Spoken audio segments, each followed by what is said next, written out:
welcome back to another video, and today I have an absolutely epic updated Lightsworn deck profile for you guys. Now, I've been getting a ton of requests for this ever since I released my first Lightsworn deck like a year and a half ago or something like that by now, which is absolutely crazy. But yeah, this is my updated list, and it is absolutely incredible in my opinion. It can combo, and it does everything you want it to do. So without further ado, be sure to smash that button, comment down below what you guys think of my take on the deck, and of course, subscribe to the channel. It's completely free, and I will appreciate it so much. And of course, if you guys do want to see a combo tutorial for this deck, be sure to also subscribe and ring the notification bell, because if I do upload that, you guys will be notified immediately when it's up. And yeah, without further ado, let's get right into the video. Alright, so first off, we're running 3 copies of Lumina, the Lightsworn Summoner.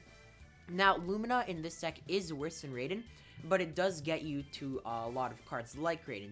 With cards like Charge of the Light Brigade and Solar Recharge and stuff, Lumina becomes a very powerful card that you do want to have 3 of in the deck.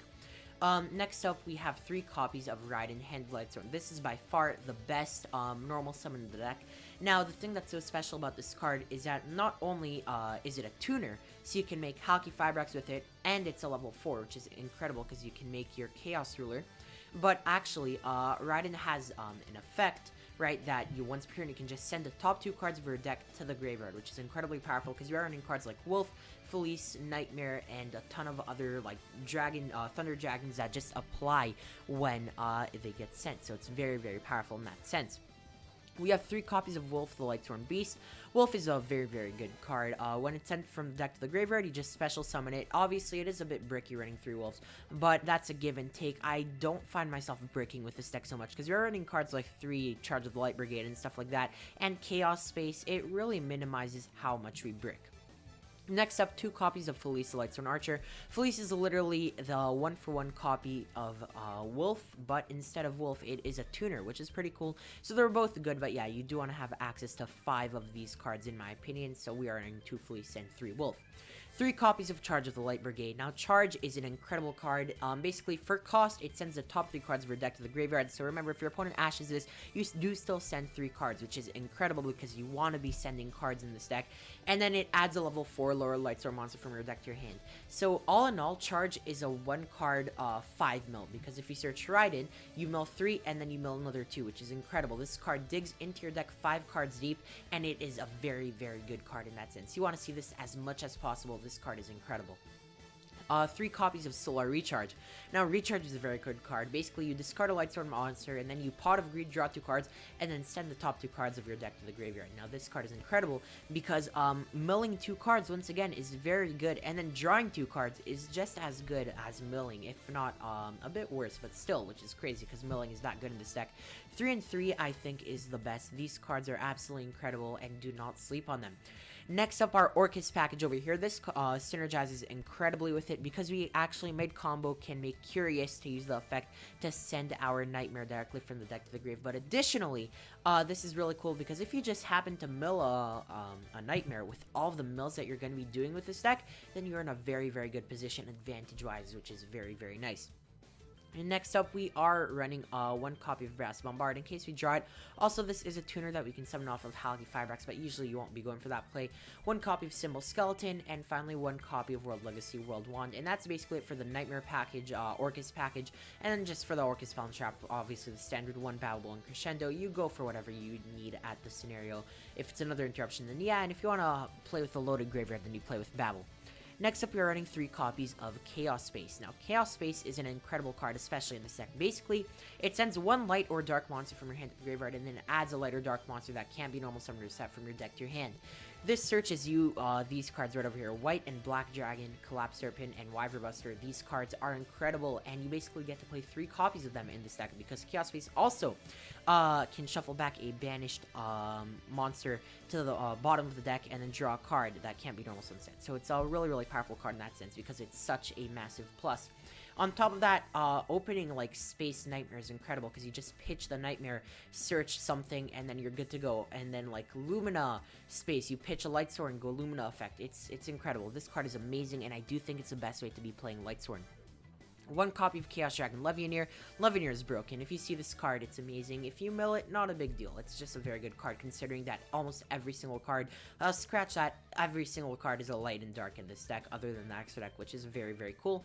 One copy of the Chaos Creator. Chaos Creator is very good as an extender, but it is another Chaos thing that we can search with space, which is very cool. Two copies of Chaos Valkyria. This is just a generic extender that we are running in the deck. Additionally, it can be shuffled back with Chaos Space to draw a card, which is pretty cool. And then the MVPs, you have one copy of White Dragon and one copy of Black Dragon. Obviously, you are basically running 3 of these because you can shuffle back with space. But yeah, these cards are incredible, and they let you combo more than you should be able to. So definitely be running these cards. They're just so, so good. One copy of Foolish Burial. Foolish Burial is probably better in this deck than almost every other deck in the game, just because you're able to send powerful cards like Nightmare, but at the same time get extenders like Wolf, or even send some of your Thunder Dragons to the grave to combo with, which is very, very powerful. Onto the Thunder Dragon package, you are running one copy of Hawk, one copy of Roar, and 2 copies of Dark plus 1 Fusion. So let me explain the theory behind this. Basically, what's happening is that you have your Hawk, which revives by discarding from Grave or Banished. And if you draw this, this is pretty cool, but that's not a big deal. One copy of Roar, so if it's banished or sent from the field to the graveyard, you can summon a Thunder Dragon monster from your deck.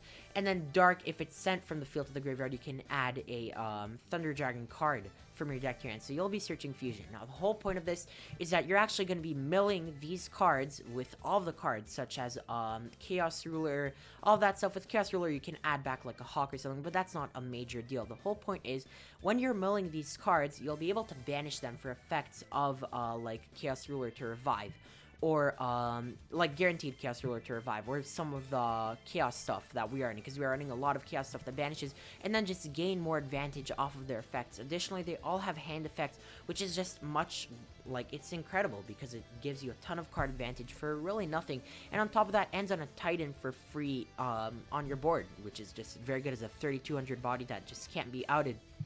And then sometimes a pop depending on what you have, which is very, very cool. Finally, we have one copy of Red Rose Dragon as our Halki Firebrax target. This card is incredible and lets us go just full combo. Definitely run this card. And one copy of White Rose Dragon. Obviously, you summon this off of Red Rose when it's into the grave. A very important card because it is a level 4, which is incredible in this deck. And that's basically it for the main deck. If you guys want to see the combo tutorial, once again, like, comment, subscribe, all that stuff. Yeah, and just let me know, and I'll get that up for you guys. Onto the extra deck, we have one copy of Chaos Ruler, the Chaotic Magical Dragon.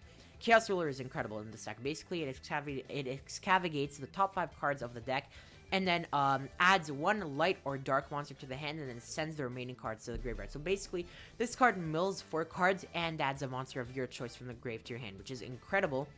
On top of that, it is an extender because you can banish a light and a dark from a monster from your hand to your graveyard and revive it from the graveyard, which is just so good. So definitely be running this card. This card is crazy and a big part of your combo. One copy of Shooting Riser Dragon. This is part of your combo as well because you make a level 7 Synchro with Red Rose Dragon. So you actually go into a Riser Dragon, trigger Riser Dragon effect, sending Wolf Darkly from the deck to the grave. And then you have another free level 4 body on top of your combo. And yeah, just a very, very good card. One copy of Savage for end board. This card is incredible. Obviously, another negate. I don't think I need to explain this. One Curious. In case you don't mill your Orcus stuff, you do want to have a way to be able to send them from the deck to the graveyard. And obviously, Curious is a very good way to do that. Not only is it a mill 3, but you can also just send a card from your deck to the grave, which is incredible. One copy of Blackluster Soldier, Soldier of Chaos. This card is so easy to make. You have to run this card. It's incredible. One copy of Krishan Halki Firebrax. This is full combo. This is the combo deck, ladies and gentlemen. This is Lightsworn, and you need to run Hulk for it to be very, very good. In my opinion, this is the best way to play the deck with the Hulk package. So yeah, one copy of Appaloosa for our end board once again. 3 to 4 negate Appaloosa always feels very, very good. One copy of IP Masquerena to go with our Orcus package, because the end of our Orcus combo, we link into Masquerena. So in our opponent's turn, we can revive our Ding, and then we can make like BLS, or if you can find space for it, you can also be running the what's it called, Unicorn instead, or something like that, which is very, very cool. So yeah, Unicorn is a budget option and a replacement for BLS, and are objectively sometimes even better. But next up, we have one copy of Galatea. You don't need 2 copies of this card because you are running a smaller Orcus package. But yeah, Galatea is an incredible card and definitely need to run this card. One copy of Access Code Talker as our link 4 of choice. One Ding over here. Ding is incredibly oppressive. It doesn't target, nothing like that. Just a send, not a destroy. Out to Dragoon, all that good stuff. One copy of Minerva. Generic level 4 that literally sends the top 3 cards of your deck to the graveyard card, which is amazing by itself. You'd run it just for that effect, but then you also draw cards equal to the number of Lightsworn sent to the graveyard by that effect, which is so good. One copy of Hope Harbinger. You can make this very easily in the deck. Yeah, so just wear on a rank 8, whichever one you want, but in my opinion, Harbinger is the best. One copy of Abyss Dweller as an additional monster for your board, because you end on a massive board, I'm telling you guys. And finally, one copy of Titan. That's basically it for the extra deck. Onto the side deck, 3 Nibiru, 3 Storm, 3 Droplets, 3 Tactics, and 3 Evenly. All of these are going second cards that are great in this format, in my opinion, for side decks. And yeah, no hand traps in the main deck, because this is a common deck and you don't want to mill them. And yeah, that's basically it for the deck profile. Thank you so much for watching. Hope you guys have enjoyed. If you did, be sure to smash that and comment down below what you guys think of my take on Lightsworn. Like, comment, subscribe, stay tuned for the combo video, and of course, I'll catch you guys in the next video. Alright, guys, peace.